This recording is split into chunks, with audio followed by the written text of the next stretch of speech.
Ladies and gentlemen, please take your seats. The program will resume shortly.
Good afternoon. I would like to thank you, first of all, for sticking with us for this whole day. You guys have been troopers. I know that we have had a lot of really fantastic information, phenomenal speakers, some very moving testimonies, and a lot of great wisdom from a wide spectrum of implementers on the ground in humanitarian aid and global development. So I hope that it has been as enriching for each and every one of you as it has been for us. I certainly know that it has been for us, and so we're very grateful for your presence here and for your contribution. We are going to be winding up the last session of the day, and I'd like to begin by introducing to the microphone a colleague of mine for whom I have an enormous amount of respect. Her name is Ms. Gloria Steele, and Ms. Steele is the Ms. Steele is the Assistant Administrator for the Bureau of Asia. Gloria, I'm sorry, it's just because I'm nervous. I know who you are. Yeah, I know who you are. It's okay, because Secretary Azar was here earlier, and I said that he had been elected president or some ridiculous. So you're not the first person that I've messed up. So Gloria is the Assistant Administrator for the Bureau of Asia. And we are very grateful to have her here. She has a lifelong career at USAID, and she has spent time in the Philippines. She was also for some time the Senior Deputy Assistant Administrator for the Bureau of Global Health. She has served as the Senior Deputy Assistant Administrator for the Bureau of Europe and Eurasia. She also worked for 7 years in the Bureau of Africa as an agricultural economist, and 7 years in the Bureau for Science and Technology. So basically, Ms. Steele can do everything. We're very grateful for her wisdom and her career at the agency, and I will leave the microphone to her. So thank you, Gloria.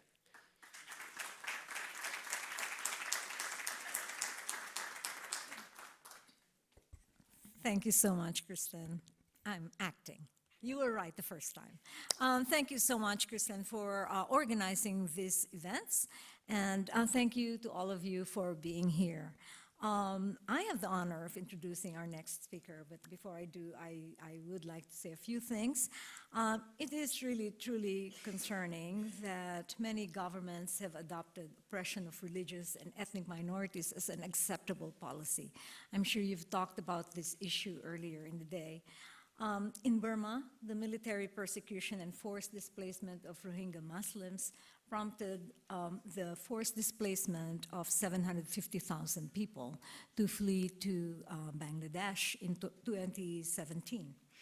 And most of the Rohingya who have stayed behind in Burma have been forced to live in what we would call prison camps. In May of 2018, I had the opportunity to travel to Burma and to Bangladesh with USAID Administrator Mark Green.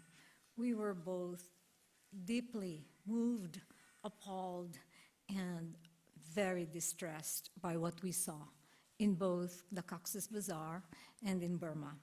So today, I have the honor of introducing Cha Win, Executive Director of the Burma Human Rights Network. Mr. Win is a human rights activist born and raised in Rangoon, which we now call Yangon, in Burma. He graduated with a BA Honors in Business Management with an accounting pathway from the University of Westminster in London. He lives in the UK with his family. In 2014, Mr. Win founded the Burma Human Rights Network in London. In his position as executive director, he leads several teams in Burma who are documenting human rights violations, breaches of religious freedom, and all the other violations that he will talk about today. BHRN, the network that he put together, is operating throughout Burma, including in the Rakhine State, which is where we went with Administrator Green, and where the violations are most egregious. BHRN publishes press releases, reports, and statements on developing situations while using experienced and trusted ground networks to ensure reliable information that helps raise awareness of the persecution of the Rohingya people. Mr. Win has dedicated years to raising awareness within international community regarding the religious intolerance and the persecution of minorities in Burma. Please join me in extending a warm welcome to Mr. Cha Win.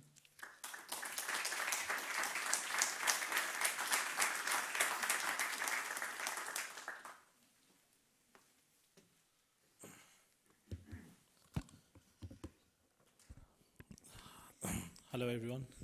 Hi. Thank you very much, Gloria, for introducing me. Before I start my talk, I would like to thank USAID for giving me opportunity to share my experience and our work here, what we do. Ladies and gentlemen, I'm born and brought up in Burma, and I'm living in London now since 10 years. As you're aware that what's happening in Burma, Rohingya crisis, and this has been happening several years ago. After 2012, people aware that the Rohingya existence and the Rohingyas are suffering. But in Burma, Rohingya people have been suffering since before we aware. It's the first time in 1942 where hundreds of thousands of Rohingya has been slaughtered. And again in 1978, and 1991, and 2012, 2016, and 2017. Here we have ended up in 1.2 million Rohingya refugees in Bangladesh. It is remarkable that in this time of age, we are aware each other more than before through our knowledge in technologies and religion, each other, what religions we are, and ethnicities, backgrounds, and geographical locations, and everything. But yet we are here to discuss today about the religious freedom and to recognize each other, our freedom. And it is very sad to say that the more our human civilization is advancing, and the more we are facing atrocities and something which shouldn't happen. And we keep saying that never again. Here we go, we are failing again and again. And there is something we are missing. There is some point that we are not elaborating or we are not focusing enough. That is what, because, when authoritative system exists in a country, they are the one who are afraid to lose the power. And they use religion and racism, ethnicity, all these kind of cards in order to maintain into the power. So let me tell you about what Burma is. In Burma since 1962, the military dictator ruled in Burma. And from that time, they have three stages of strategy to control and destroy Muslim population in Burma. So the first stage, what they did is isolation policy, actually weakening the community by isolations. So there are 6 objectives. No Muslim in the military, no Muslim in the police, no Muslim in the parliament, no Muslim in the top intellectuals, no Muslim in the top businesses, and no Muslim in the government high offices. So here we are, the most destitute populations. When you are described as a Muslims, the moment you said you are Muslims, you are no more going anywhere. You are not going anywhere. So the second stage is the apartheid citizenship system. This apartheid system is based on race and religion to give you citizenships. So if I am a Buddhist, I am a Burmese. I can be Burmese. But tomorrow, if I can become Muslims, I cannot be Burmese. So in my citizenship card, I have to say that my previous, I have to sign a paper that my previous ethnicity was a mistake. It was wrong. By my reality, I am not Burmese, I am a mixed blood. Mixed blood means because you are Muslim, you can put any country in your bloodline, whether you put Ghana, you put Nigeria, doesn't matter, but you are a mixed blood. That means you are not a pure Burmese, you are not pure blood. Right, so this is the citizenship system in Burma. And as a Muslims, we are described, our category is mixed blood. But I'm talking about the Muslim, those who are living in other part of Burma. I'm not talking about Rohingya. Rohingya has a very difficult story. In 1991, Rohingya citizenship has been taken away, and they've been given the white card that they say, okay, we are going to consider your citizenship system, and then we need to come back to you, but for the temporary, you have to hold this white card. This white card has been abolished. This was in 1991, and in 2015, March, this white card has been abolished, and they've been given a piece of paper, a receipt paper. So they don't have any card, any citizenship to prove themselves anymore. So now, after the citizenship system, this is the Rohingya with the Rohingya people. And other part of Burma, in last year we did one report, the Existence Denied, the name of the report. You can see on my website. This report is about stateless Muslim community. They are not Rohingya, they are other part of other Muslim communities. They ended up as a stateless people in Thailand. The reason is because these people been in Thailand 20, 30 years, because Thai authorities want to give them some kind of status, so they can work legally. So Thai authority requested to Burmese government to come and issue them border pass ticket so they can give them work permit. So this ticket is denied to Muslim community. They didn't give them Muslims. So thousands of Muslim families are now ended up at the border.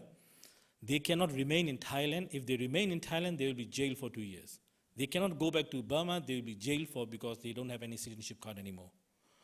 They are come from southern Burma, which is called Mun State and Karen State, where some Buddhist armies are very notorious and they are very, some murderous parties are there. And there are several issues already happening. So we follow up that. So what is happening, why it is happening, and why these people ended up as a stateless in Thailand. So we found that 70 to 90% Muslim population in those areas has no citizenships. That is very shocking point, because if these people are less educated or they are not aware of the citizenship system, there could be 10 to 15%. And government of course doing something, but there is 70 to 90%. If something happened in this region, they will never come back to Burma again. So this is a very systematic apartheid system and very systematic plan against the Muslims. So this is a stage 2.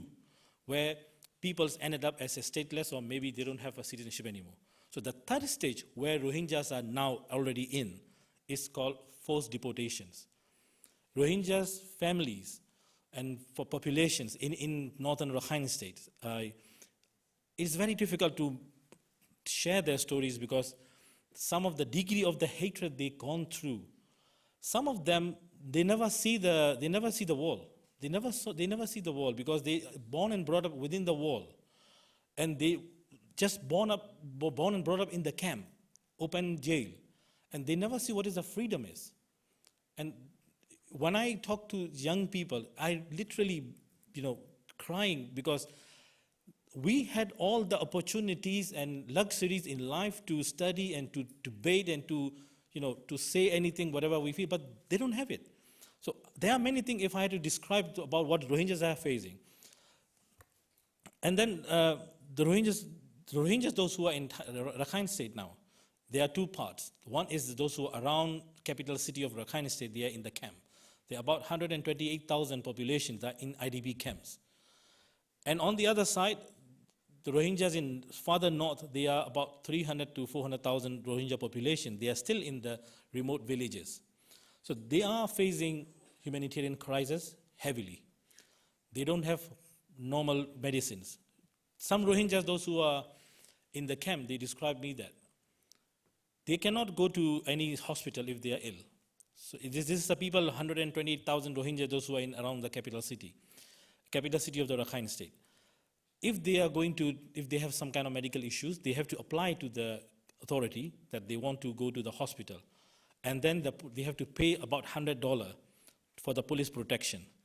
These people don't have normal food for 3 times or 2 meals or 3 meals. How could they get the $200? So what they get is they receive food ration from the WFP, and they save the rice as a currency. So every family member, they save the rice, they save it, and then when they need something or money, they donate each other rice. And you go and sell this rice to some people, and they will get the money, and this money they will pay the police protection, and they go to the hospital, this all process take 1 week, or if they are lucky, it will take 1 week, but otherwise it will take 2-3 weeks. If someone has some medical issues, some emergency issues, they will never survive. So this is called slow burning genocide. Some women, some elder people, they died because of very small kind of disease that even, you don't need proper medicine. You can easily cure, but they cannot survive it. And education, children, they don't have education. There is another Buddhist community called Rakhine people. They are the teachers. They don't come to school to teach the children, but they receive the salaries. So these children has to help each other. Some elder boys, they teach the young children, and they have to exchange the education in that way. So education is one of the scars. And now they are in these 1.2 million people in refugee camps. So what we need is for them is education. In my organization, what we do is we do 4 things. One, monitoring on hate speech. And we do documenting on the hate speech and the human rights violations. So we have people underground working across Burma, and we secretly collecting all the documents and data and witnesses. And we pile up this information, and we do some research, and we have a couple of researchers, and we produce every time reports, and the last thing we do is evidence-based advocacy. So during my advocacy, we work with some Rohingya leaders, and I'm happy to share you that one of the leaders here, and Uncle Nur Islam is here, so I'm very honored to speak in front of him.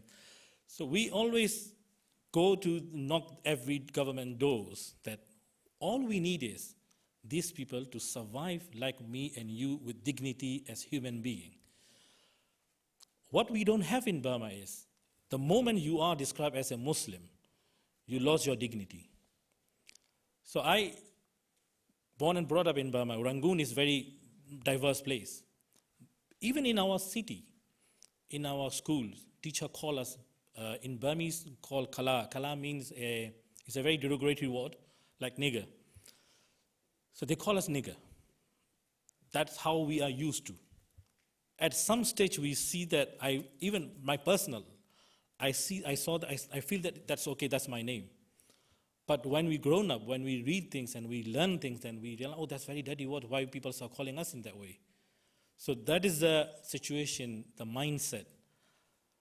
I'm very ashamed to say that because my country is, look like a very backward. But no, this has been brainwashed. This has been putting into the mind of the people.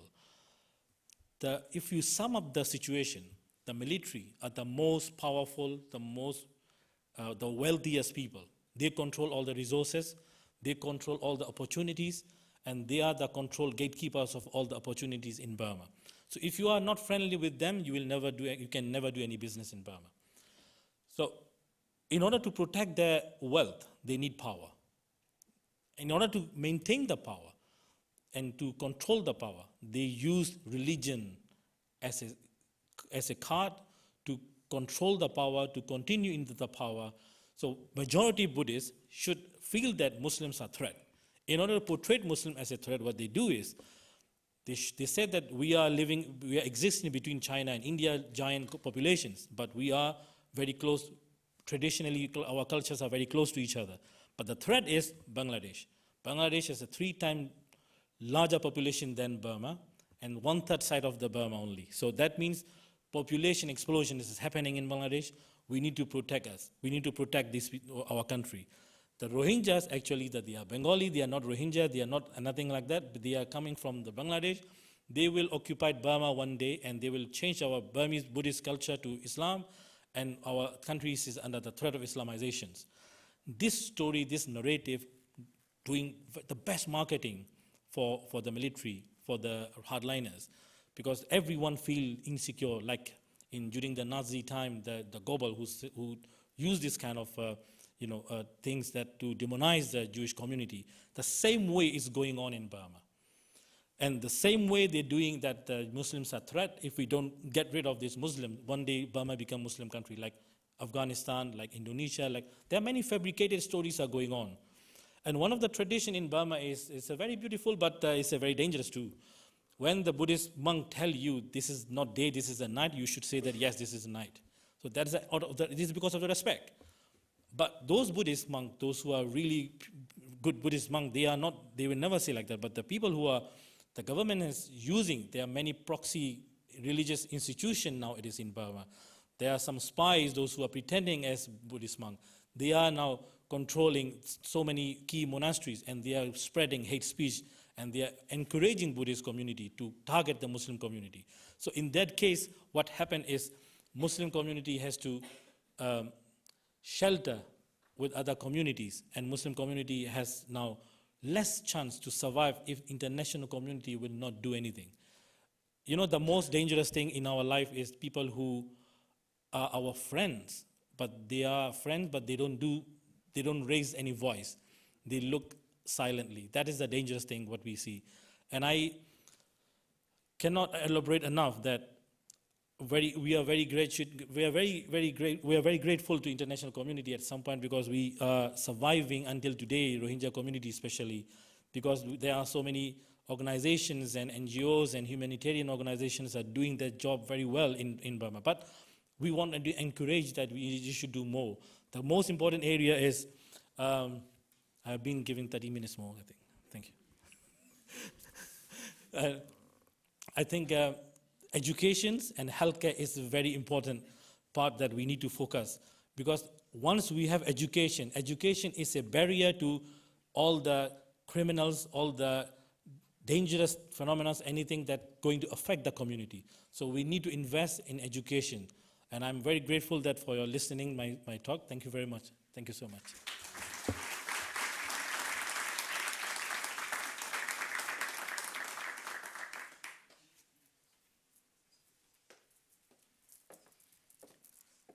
Thank you very much, and thank you for all of the work that you do on behalf of the community in Burma and Bangladesh.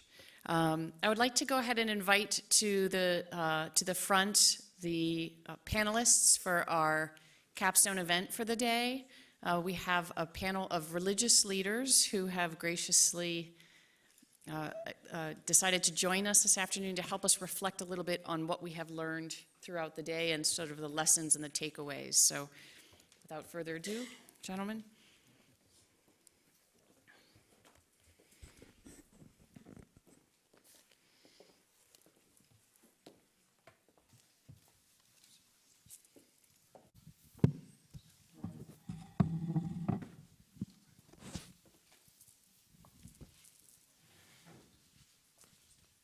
Thank you for joining us. And in the interest of time, I'm going to forego any opening remarks and do a brief introduction of all of you. Many of you are known to the communities here, and then we can jump into our conversation. So first of all, I'd like to welcome Commissioner Tony Perkins. Tony Perkins is a name I know many of you recognize. He's the president of the Family Research Council, a public policy organization that provides research and advocacy on issues related to religious freedom since 2003. Commissioner Perkins was also appointed to the U.S. Commission on International Religious Freedom in 2018 and currently sits as the co-chair for the term ahead. So thank you very much for joining us. We have as well Imam Shareef, Imam Dr. Talib Shareef, who's the president and Imam of the historic Nations Mosque. He's a retired Chief Master Sergeant, thank you, sorry.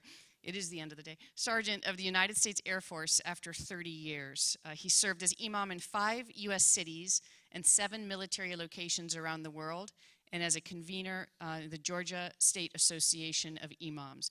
And you have a very illustrious CV behind you as well. So thank you very much for joining us. Rabbi Noam Marans is the American Jewish Committee's Director of Interreligious and Intergroup Relations. Rabbi, thank you for joining us. He heads the agency's National Interfaith Outreach and Advocacy. He's a recognized leader of Catholic Jewish dialogue, and he played a central role in celebrating the 50th anniversary of the transformational Nostra Aetate document, delivering a keynote address at the official U.S. Catholic commemoration and participating in multiple audiences with Pope Francis. He has also expanded AJC's engagement with Muslims, Latino evangelicals, the Mormon community, and leads efforts to turn back anti-Israel initiatives with mainline Protestant denominations. So thank you very much for joining us as well, Rabbi. Dr. Jay Strack, thank you very much for joining us, sir. President and founder of the Student Leadership University, the premier global leadership training for students. He has successfully merged the classroom with behind the scenes edutainment, right? Experiences in Orlando, San Diego, San Antonio, Washington, D.C., but also abroad in England, Israel, Jordan, Palestine, Italy, Greece, Turkey, Spain, China, and Africa. I think you must have a lot of miles. Yes. Thus providing a customized environment for learning. He has behind him more than 30 years of volunteerism as a speaker in high schools and universities that gives him a unique understanding and perspective on inspiring students in a global world. So thank you very much. And Bishop Mansour.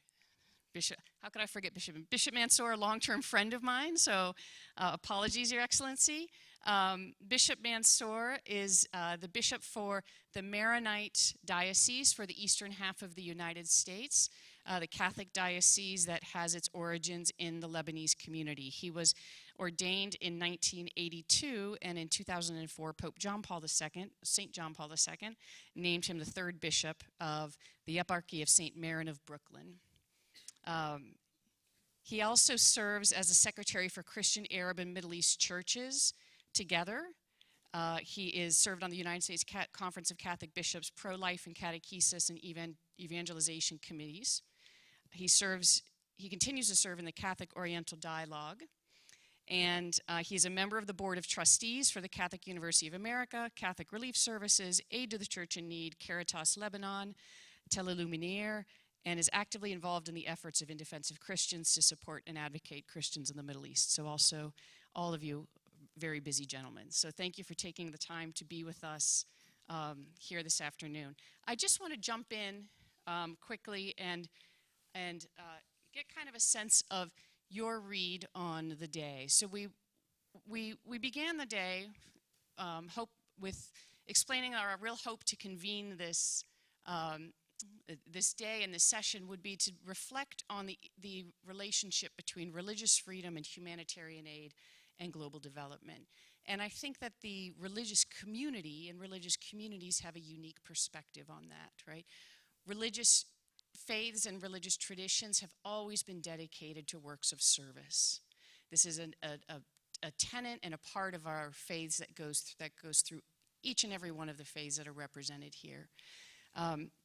So my first question for all of you would be in speaking to, we've spoken here to development experts and religious freedom advocates, but in speaking to your constituents in the pews, to your own communities, to your own faith communities, how do you explain and how do you motivate on the themes of religious freedom and humanitarian assistance for communities around the world? And I don't know if one of you wants to jump in to answer that question. Rabbi. Either way. Mm-hmm. Thank you, Kirsten, and to your colleagues at USAID and at State for 2 terrific days, and for all of us who have hung in there for this session. the Jews in the pews do not need a lot of guidance on the importance of religious freedom. Unfortunately, we have been the recipients of discrimination for millennia, and we are therefore very empathetic whenever religious discrimination manifests itself, and we want to push for religious freedom whenever we can. The Jewish people experienced the most horrific manifestation of anti-Semitism through the Shoah, through the Holocaust. But it was a buildup over thousands of years that culminated in that low point. And we thought that that would be the end of anti-Semitism. But unfortunately, that was not true. And we have a resurgence of anti-Semitism not only in Europe, where the Holocaust happened, but elsewhere in the world, and even here in the United States, where we have experienced the worst moment in American Jewish history, in which Jews were gunned down while in services in Pittsburgh and in Poway. So for us, this is very natural that we are fully committed to the issue of religious freedom. And most importantly, we understand that it cannot be solely through a particularist lens. Our particularism, our Jewish identity must be in the service of all of humanity. It must be universalist. So we understand both as a matter of principle and practice that our concern for religious freedom must not only be for the Jewish people, but for all people. The principle that we are all one humanity, after all, is enshrined in the book of Genesis. The Jewish people, the Israelites, do not enter until chapter 12 of the book of Genesis. Chapter 1 through 11 is to instruct us that we are all God's children, that we all come from one father and mother. And therefore, we have to be committed to protecting all peoples. And from that story comes the social justice commitment of the Jewish people. From our Exodus story, which is actually also a religious freedom story, Moses says to Pharaoh, "Let my people go so that they may serve their God." It's not just a physical slavery, it's a spiritual slavery. So the Jews in the pews are committed to this principle, not only for themselves, but for all peoples, because hate is an equal opportunity offender. It sometimes begins with Jews, but it never ends with Jews. Imam Shareef. Yeah, Bismillahirrahmanirrahim, and very honored to be here. Thank you. Very important events taking place here. Certainly we know in the history of Islam, in its very beginning, they had to flee religious persecution and eventually had to take a stand against those who were denying them their religion. But there's a chapter in the Quran that Islamic Relief, the organization that works so well with USAID, that could be their motto, could be their song, chapter 107. And it starts off like this. Now I'm just going to give just some understanding on that deen part. Not going to go into the whole thing. But it says, it cautions, have you seen the one who has denied and this deen? So 3 things I want you to focus on this deen that really helps Muslims as it goes through to highlight this. Deen is judgment. That there's going to be a time that there's going to be judgment to deal with the justice. So don't deny justice. The other deen is dain, meaning that there's a debt. That everybody, the present inherits the past, and you have an obligation to that you inherit. And so there's a debt to continue to move life forward and to facilitate and help life. And then the other one is deen, and this is religion. And of course, religion is really a way of life. And then when you look at religion, it takes us back to our essence, to our origin, which is Adam. And it says when you look at Adam, you should see yourself. It says if you know Adam, K-N-O-W Adam, you know yourself. It said if there was no Adam, N-O Adam, there is no self. So it connects us back with Adam. And when we look at the creation of Adam, we are connected with all of our heavenly faiths because the sixth day is when Adam is created. And it said when he was created, he didn't have an ethnic identity. He didn't have a national identity. He didn't have a racial identity. None of that stuff existed at that time. He's the first. And it says if he had an identity and it wasn't those identities, what was that identity that was given to the first that must be and it has to be the most important identity, and that was human. And so with human, now all the other identities come and are to be respected because human is that can hold up every other identity. But if you miss the human part, the other identities are not strong enough to hold up. And so that brings us into America. America, we say, is e pluribus unum. That's a motto, e pluribus unum. Many from one. But we have to also reverse that and say how to one many. Because now we all go back to that Adam who was given the first identity and was given all the innate rights of every human being, which says we have to work for that. And we are cautioned in the Quran not to deny anybody any of those rights, the rights of justice.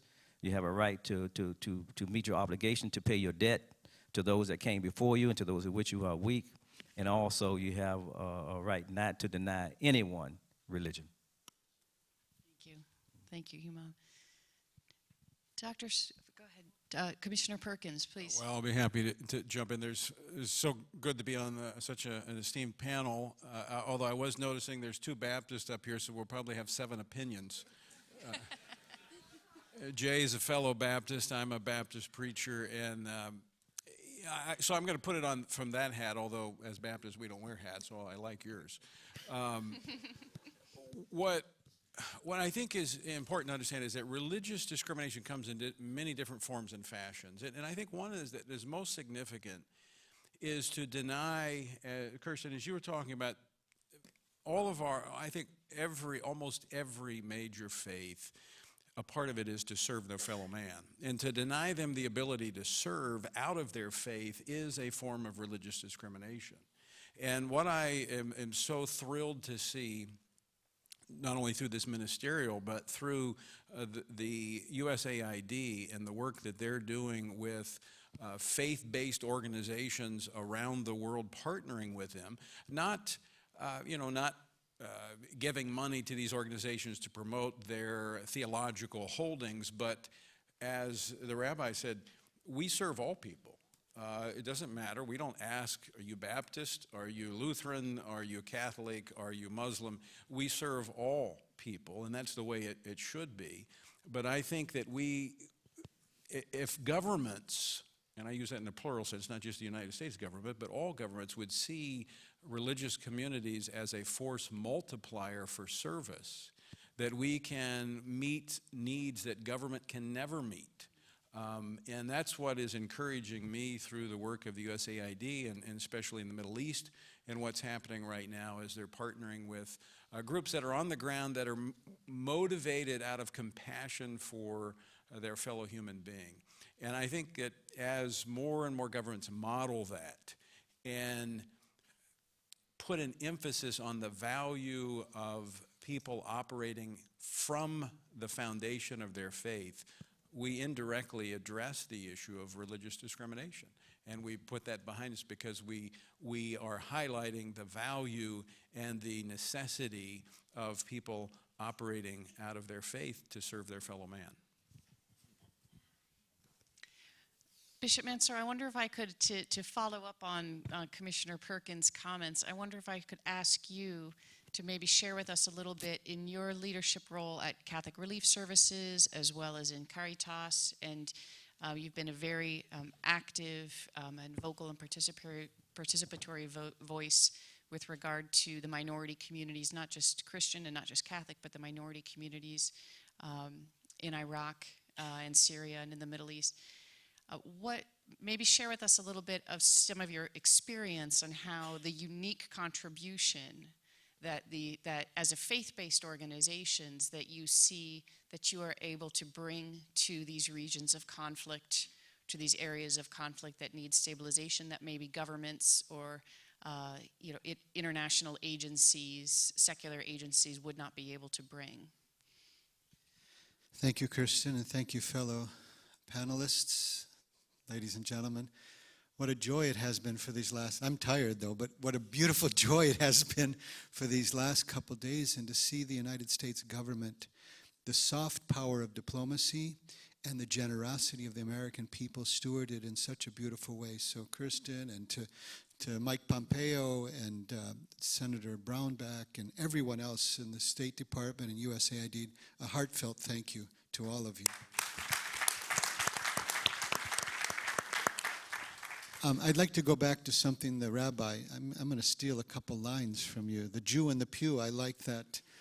So from the Catholic in the pew, there's a beautiful expression in Arabic that says, "Amal shi mnih ukibba bil bahr." Do something good and throw it in the ocean.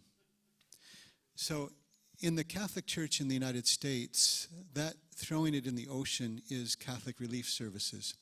So we have two Caritases. There are 165 Caritas organizations who serve the poorest of the poor throughout the world.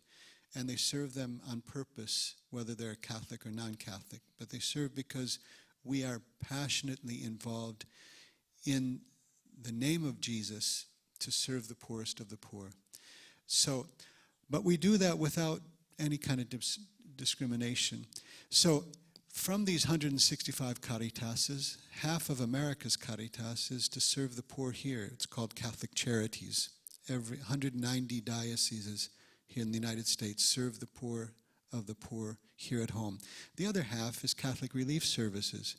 We're 6,500 full-time staff in 114 countries, and almost all of the staff are native of the particular country. Now, as Catholics, we live with totalitarian governments. We deal with non-government actors that are just awful, just plain awful.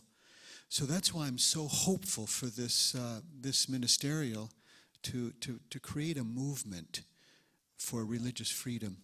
So back to your question about the Jew, the Catholic in the pew. The Catholic in the pew has this desire to share, not to impose, but to share something of tremendous value, and that is like the person of Jesus who loved the poor, who healed the sick. And that's what Catholic Relief Services loves to do. If it wasn't for Pope Francis and his love for the whole world, I would not know of the Rohingya Muslims' plight. I would not have known. And if it wasn't for Catholic Relief Services, I would not know about many of the conflicts throughout the world. And if it wasn't for this ministerial last year, I would not know about the Uyghur Muslims of China. And I love the fact that an evangelical will advocate for Uyghur Muslim, and that a Muslim would advocate for a Christian or a Yazidi victim of ISIS. And I love the fact that a Jew could stand up and say, let's think about a Buddhist or a Hindu or a Muslim. And that kind of creation is really, really something very peculiar. I think there's, and I'll finish with these two points, there's something very beautiful about America. And that is we're a generous nation. I've gone to many places. I don't see the Chinese or the Russians or any other nation doing a huge humanitarian work. I see them doing projects that they can make money on, and I'm sure we do the same with our multinationalists, but I do not see the charitable work of a government that is applied to the people on the ground. And so I'm very, very proud to be an American for that. And lastly, this idea of an America that has equal citizenship, equal dignity for every citizen, and even for those who don't have their papers. I give the United States of America credit. It's an ideal for us, especially for religious freedom throughout the world. And I hope that we'll always be that shining city on the hill, with especially by treasuring our first right, and that is religious freedom. Thank you. Thank you. Thank you, Bishop. Dr. J, can I ask you a question? You can Yes, wrap ma'am. in your answer. As the Baptist and the cactus, that's the best I could do. As the- I'm sorry.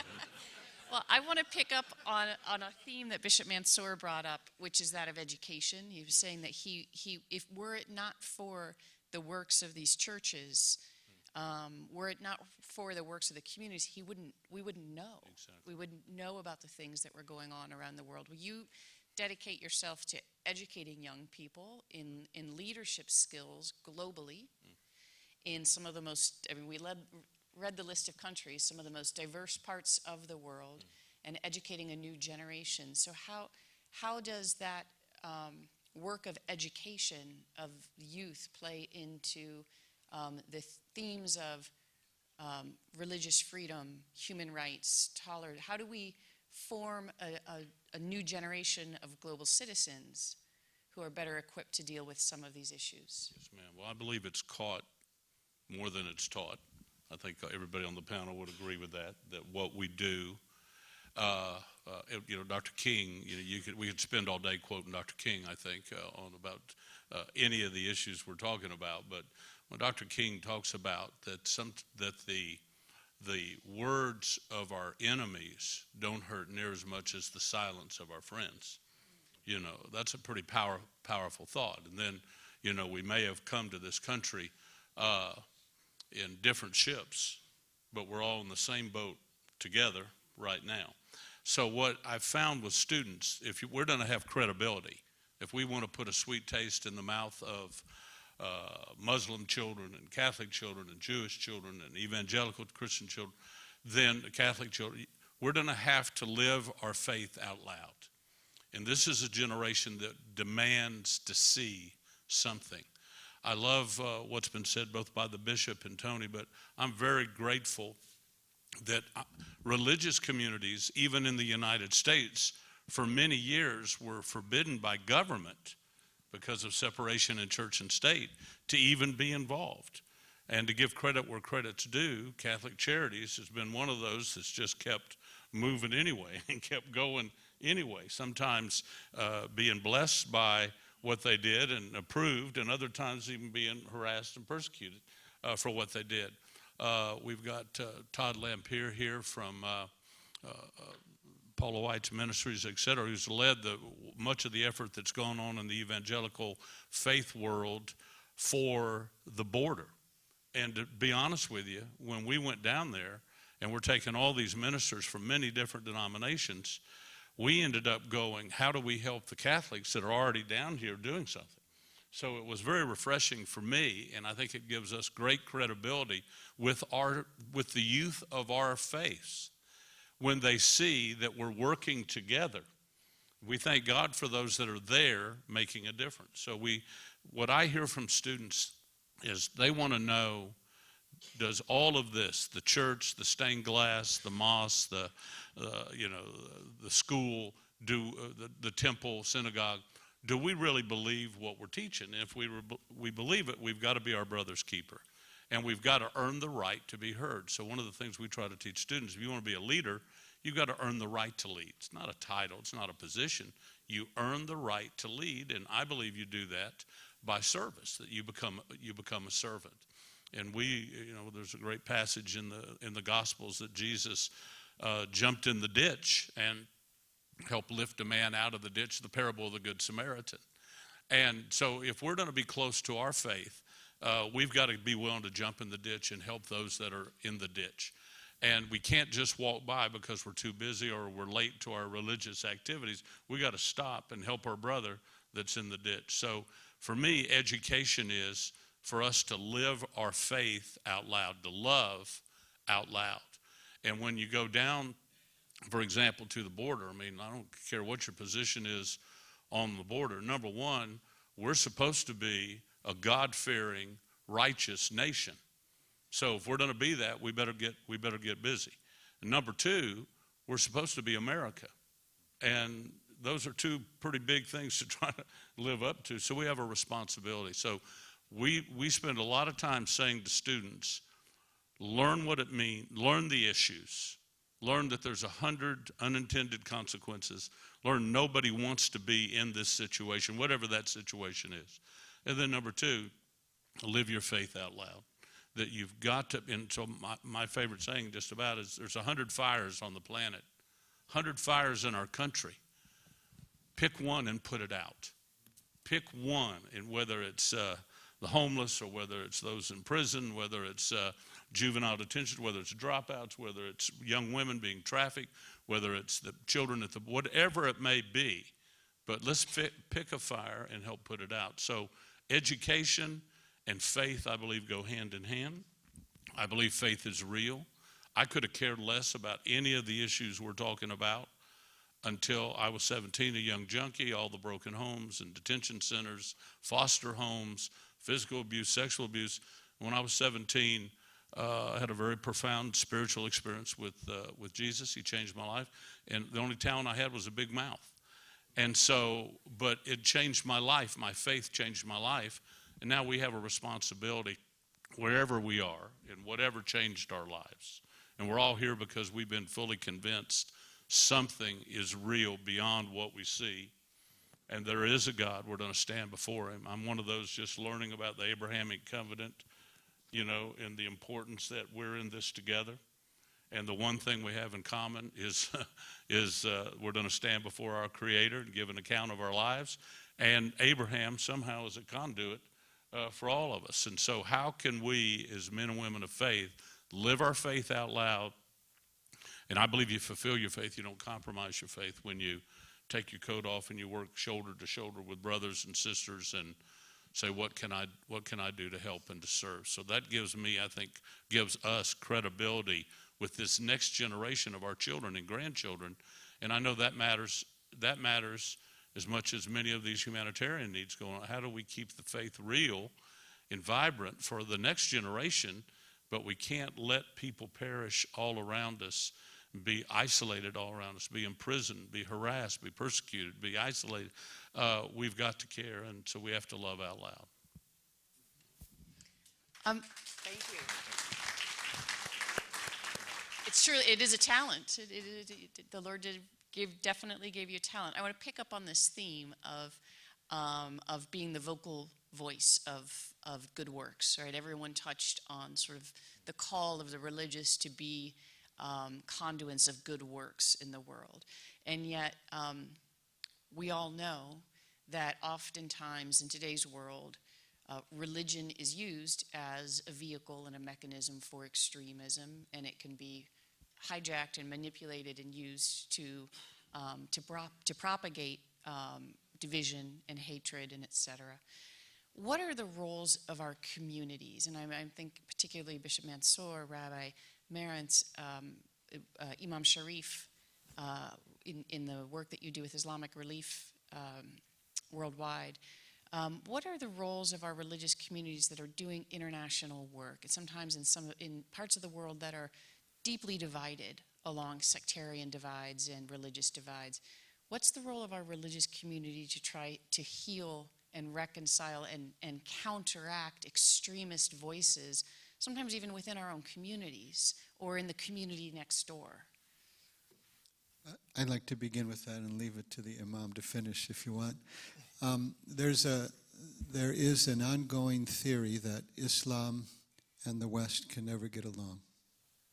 And that comes from the Clash of Civilizations by Samuel Huntington and others who try to make the point. At Catholic Relief Services, the chief of our staff in Egypt is Sunni Muslim. The chief of our staff in Iraq is a Sunni Muslim, and Hani is here today, somewhere here. The staff of Caritas Lebanon and Catholic Relief Services in Lebanon. Catholic Relief Services is like 20, and about 4 or 5 of those 20 are Sunni Shiite Druze. Caritas Jordan, the same kind of a makeup of the people on the ground. CRS in Nigeria that works closely with the government to eradicate malaria and was given the government's contract of 270 million to eradicate malaria, and we're doing it with God's grace. 1/3 of that staff is evangelical Christian, 1/3 is Catholic, and 1/3 is Muslim. all native-born Nigerian. Why do I say the story? Because it's a myth that people can't find common ground. It's a myth. And it's a useful myth, very, very useful myth. Now, I'm Christian, obviously, but I do believe that when we model something that's very different, it's worth telling. Like Jay was talking about the border. Amazing work, Catholic Charities this side of the border, Catholic Relief Services and Caritas Mexico and Nicaragua and El Salvador on the other side of the border. It's an amazing work that they do with governments and non-government actors. And I think the humanitarian work, which many of us, most of us in this room do, is an amazing counter story to the stories that are out there that this can never work. And so I'd like to promote a little bit more, and I hope that this ministerial will also promote the amazing work, humanitarian work with some USAID aid. We do it with the children in the pews and the generous benefactors, but we also do it with taxpayer money by writing a grant to the U.S. government or the Global Fund to do this kind of work. But when we do it, it's inclusive. In countries where they're mostly Buddhist or Hindus, we're working with them to make this happen. Even though they use the name Catholic Relief Services, they do on Catholic social teaching the principles. We don't do anything against our conscience. But it's a service for everybody, and it's a service that includes them within and serves them without. And I think that's a model that can tell the world that this thing can work. Thank you. Rabbi. I labor in the field of interreligious dialogue. And in addition to the incredible work that we saw during the last 2 days, there was an added benefit that this was a major interreligious conclave, that people from very diverse faith groups came together and demonstrated that we can rally around an issue from whatever our faith perspective is for religious freedom. We saw it in the bipartisan manifestation between the Speaker of the House and the retired congressman yesterday, in which they were able to come together over religious freedom issues over many years. So we need to be the force of positive expression. And this is new to faith. You know, for the Jewish people to be sitting together with Catholics and Muslims is a relatively recent phenomenon. Not in our history of 2,000 years or 1,300 years since the advent of Islam. But because there had been a distancing, there was a need for repair. And there are partners of the Jewish community from many faiths, people with whom I've worked in this room, who are telling a different story, as has been said on many occasions, that doesn't make the 6 o'clock news. Because it's not bad news, it's good news. And that's the story that we need to tell. And inside that story is also the countering of religious extremism.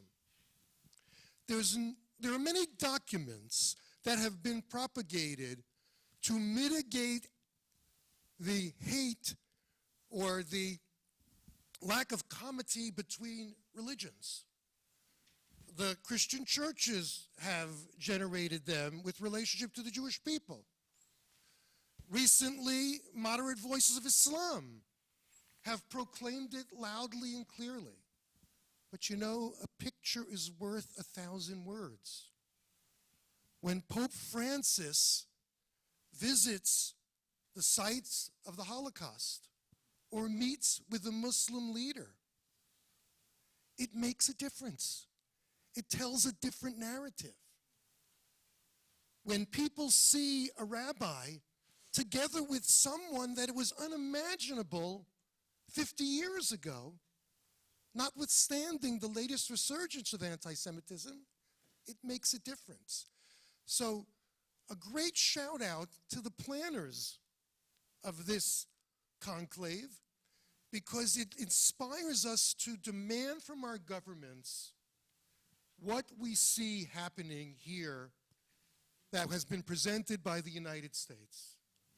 And we see the growth of those who are dedicated to preventing religious discrimination and propagating religious freedom in other countries by our example. Everyone sitting here is American. We take these virtues for granted. We have to cherish them and make sure that America lives up to that, in which we embrace diversity of ethnicity, race, faith, and gender, and we solidify ourselves as one people so that we can do the things that we're talking about. Thank you. I know in the interest of time, I want to move on to another question because I want to allow time for each of the gentlemen to give some closing remarks.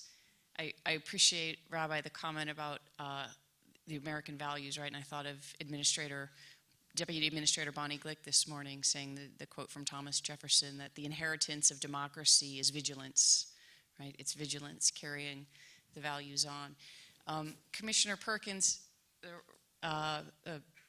Bishop Mansour mentioned, demanding from our governments, right, the activism and a stand on issues of human rights, religious freedom, humanitarian aid, development.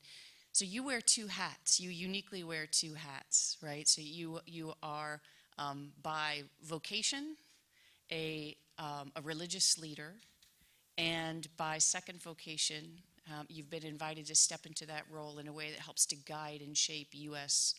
foreign policy and to advise the halls of leadership on particularly the issue of international religious freedom and how that impacts our foreign policy globally.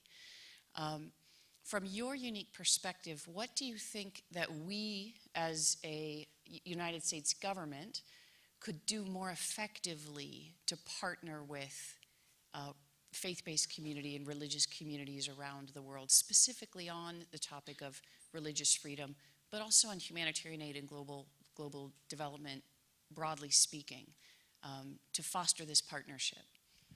Kirsten, I think that's a great question. And I think first off, I want to go back to say that I think USAID is doing a lot of things right.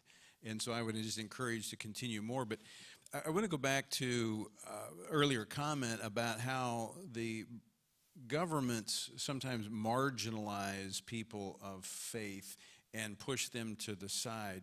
I think by governments engaging people of faith in their natural inclination to serve, it validates people of faith. And so I think, and plus when you can get people working together on a common objective, you bring focus, and then you start conversations. And so I think, as the rabbi was talking about, just the fact that we had this gathering here, it's created conversations that are going to carry over into, I think, a manifold manifestation of good things that will come from this.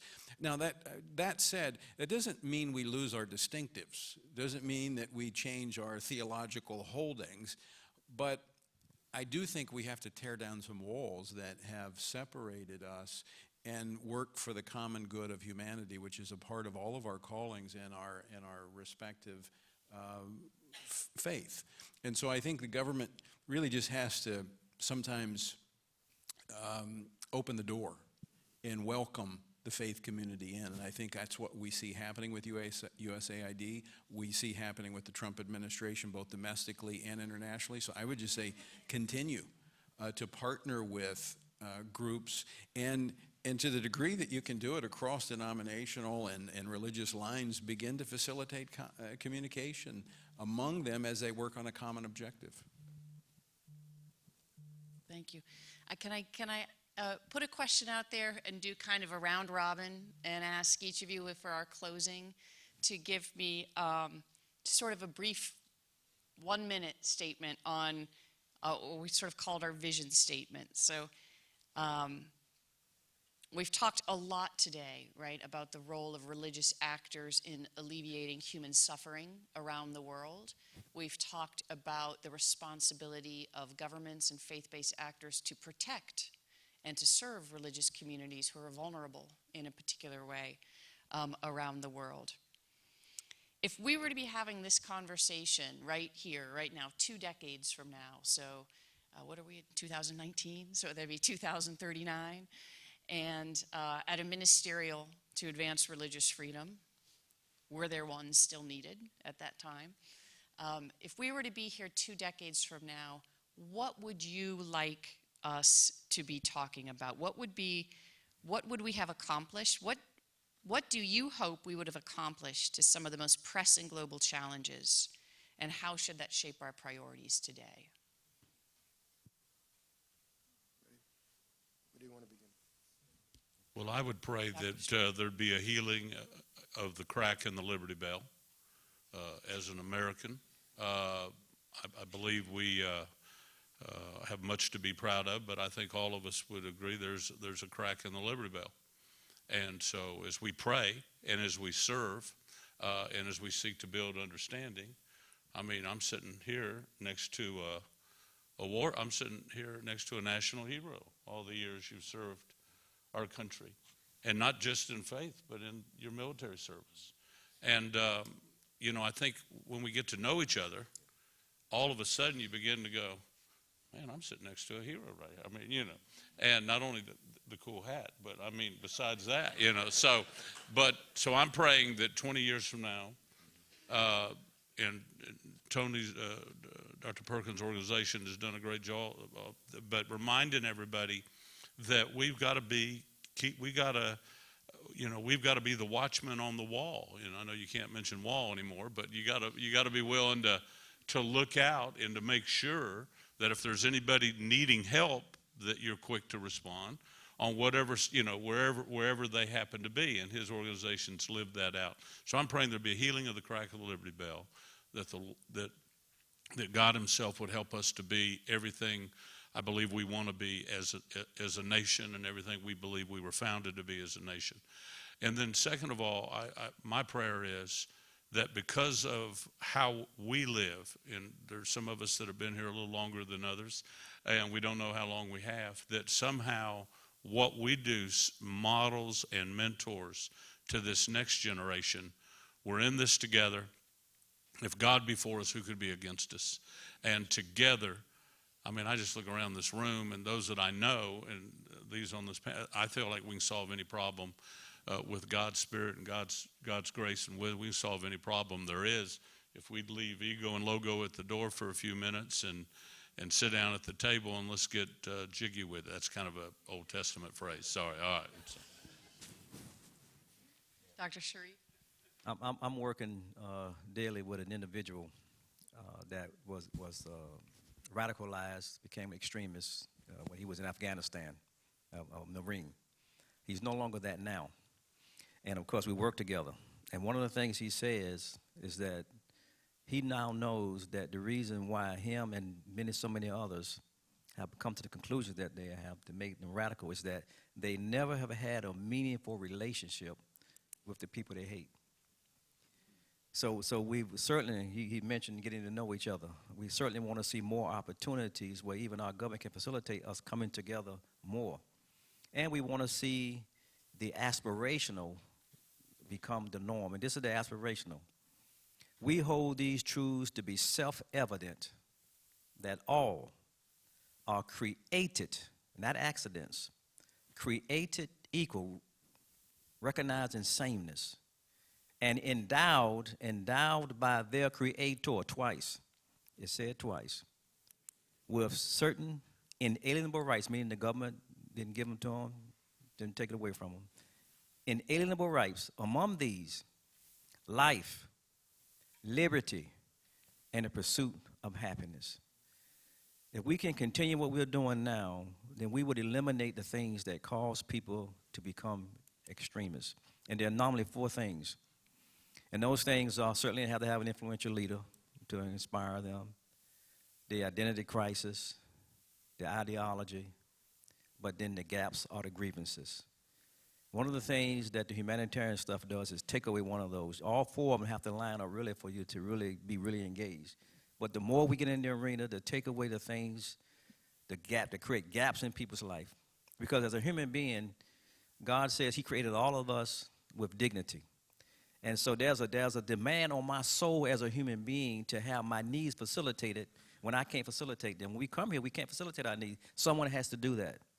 So that's the norm. And in facilitating those needs, look at the message, the universal message as I close. In the state of nature and in the state of universals, when human life comes here, naturally, this is a picture that we find this picture in all of our faith, really, when we talk about a mother and a child. Moses, his mother, Jesus and Mary. We find it in the Quran. When that child comes from the mother, the basic need is food. But Almighty God, in his wisdom, he puts the food right where the mother wants to hold that child, by her heart. Almighty God is telling us how to facilitate the needs of life and make sure that we have healthy human beings by fulfilling their basic needs with love and compassion. Thank you, Dr. Shareef. Commissioner Perk, thank you. It was beautiful.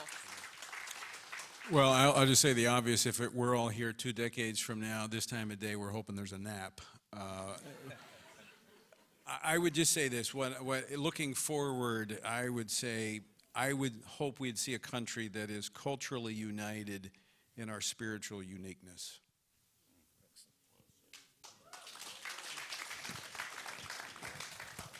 I love that brief answer. Thank you. I love the American ideal, which is a little bit suspect of government. And that is a healthy humility because it's the government by the people for the people. And we should not enact any law that prohibits or advances any particular religion.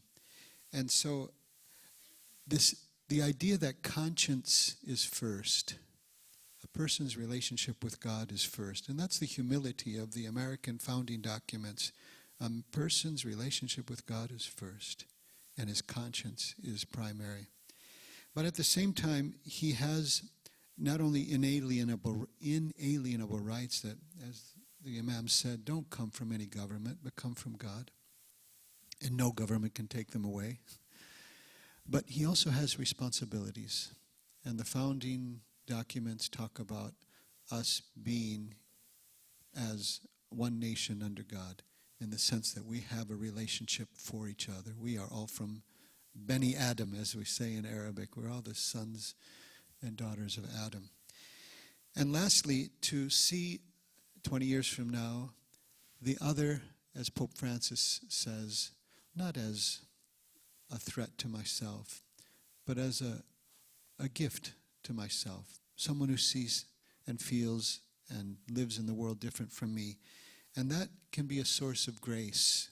And if we can see that, I think 20 years from now, we won't need conferences on religious freedom, but we will come to the realization that human freedom, religious freedom, is this relationship with God that government should foster and never take away. I'll close us briefly with this theme of unity with our diversity, and quote everybody's favorite Rabbi Hillel, who said, "Imein ani li mili," if I'm not for myself, if I'm not for my tradition, then who will be for my tradition? Ochshani la'atzmi ma'ani, but if I am only for myself, then what am I? So hopefully in 20 years, we will have internalized that principle, that we can be fully expressive of our independent identity and our group spirit, but that we understand that if it stops there, then we don't have anything. And the last thing he said, if not now, when? And I think that we've demonstrated during this conference that we may be at a tipping point of when, and when is now. Thank you. Well, thank you very much, gentlemen. We're particularly grateful for you taking time out of your busy schedules to be with us and sharing your wisdom with our audience. So thank you very much.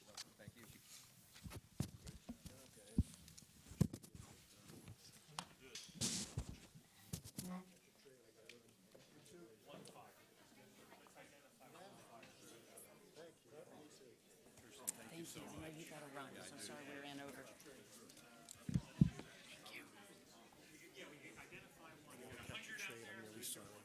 Thank you, wonderful, wonderful.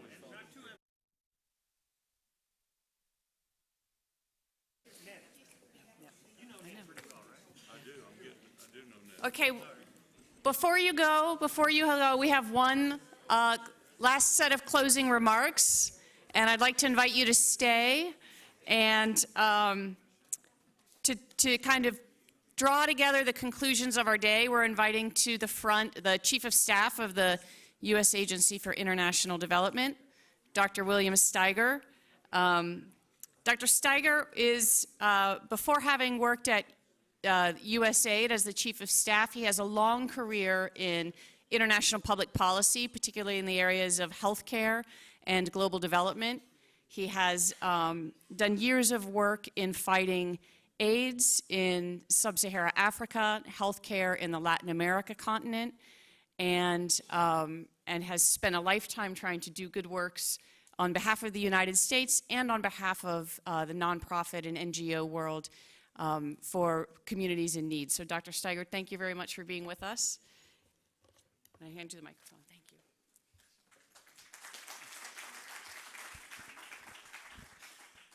Thanks, everybody. And I realize fully that I'm the only thing that stands between you and escape after a very long day, and there's a lovely reception waiting for you here just to my left, so I will be extremely brief. I have two messages for you. The first one is a thank you, and that's to many people, and I need to mention a few of them. To Secretary Pompeo and Ambassador Brownback for having the vision to put this ministerial together, this unprecedented gathering for the second year in a row. To Vice President Pence and his staff for being with us and being the patron of our work at USAID in religious freedom and the protection of religious minorities around the world. To Secretary Azar from Health and Human Services, my former department, for sharing his thoughts with you today. To our leadership team at USAID, to Dr. Lindborg and her team for hosting us, but most important, to all of you, to our panelists and to you who've joined us during these days. We thank you for your wisdom, for your compassion, for your courage, your resolve, your leadership, your grace, and your dignity. You have inspired us at USAID because we know that the reason we're here is that the threat to religious freedom is real, and in many parts of the world it's increasing. And our job is to work with you on that crisis. The survivors of persecution that we've heard from today and over this week, the leaders of religious communities, like the incredible panel we just had, have strengthened our resolve at USAID to strive to make resilient, free, and sustainable societies across the globe that have at their heart the upholding and the preservation of the dignity of all. We at AID, you've heard from us during the course of the day, are working very hard to be open for business, to be welcoming to the communities of faith when we have not always been. And Ambassador Green, Administrator Green, and all of us are trying to make it easier for us to work with you. We do that not because it's a nice thing to do. We do it because it's essential for us to do.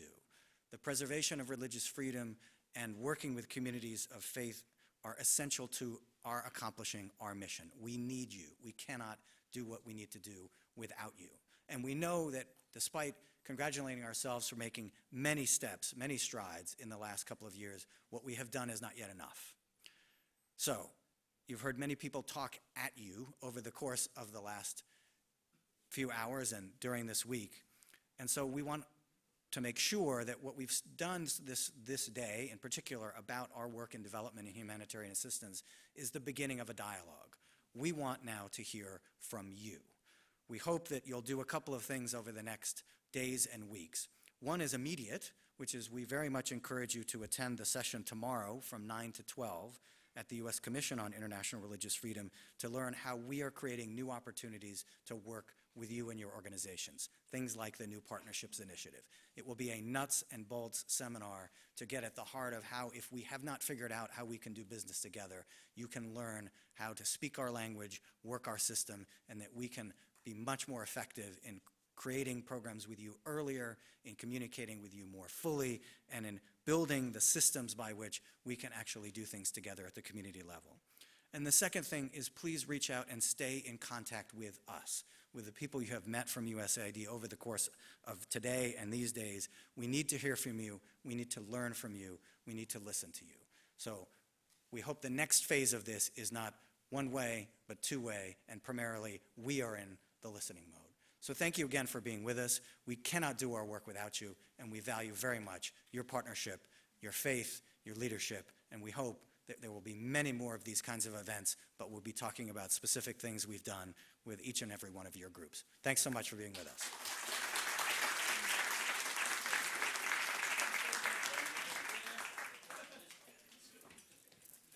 Thank you very much, Dr. Steiger. And as Dr. Steiger alluded to, there is a reception this evening here. All of you are invited.